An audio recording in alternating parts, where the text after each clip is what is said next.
后来乡亲啊，今仔日超强的寒流到位，会用愈暗会愈寒。气象局的预估，这波寒流威力上强的时间，就为阴暗开始，一直到拜六。甲顶一波跨年的寒流比起来，时间搁较久，水汽嘛搁较多，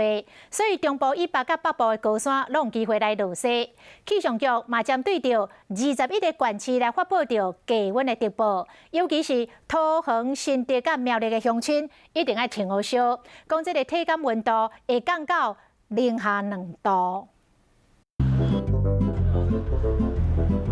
鱼啊、手龙甲帽啊，拢用得到。未来这几天恐惊拢爱穿甲像安尼，才有法度出门。迎接超强寒流，为今日开始愈晚愈寒，一路会寒到后日拜一，才会迎接另外一波强烈的大陆冷气团报道。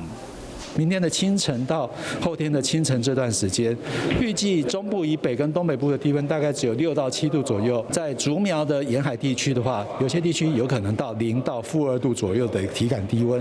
低温的特报包括有21个县市，全台湾都敢屏东县相对有较温暖小块。平地较无6度的甘仔式的灯号，包括北北基、桃园、新竹、苗栗、台中、中华南投、甲云林县、南部的嘉义县、东部的宜兰花莲、甲离岛的金马地区。较无10度有台南、高雄、台东县、甲平湖、真爱设置。这波超强寒流，比顶一波搁较寒，时间较久，水汽嘛较济。例如说，可以观察这个阳明山或是太平山有没有开始下雪或是下冰线的这个机会。没有冰线，至少也有结霜在高山有结霜。然后到了这个礼拜4的晚上深夜，或者到礼拜5清晨，应该是这波下雪机会会最高的时间点。模拟预测图有7个县市的山区拢有落雪机会，为今日下晡开始，一直到明仔载早起，伫中部以北2000公尺的高山，包括合欢山、雪山、南无大山、太平山、拉拉山，以及北部1000公尺以上的山，像大屯甲七星山，气温加上水汽有够，拢符合落雪条件。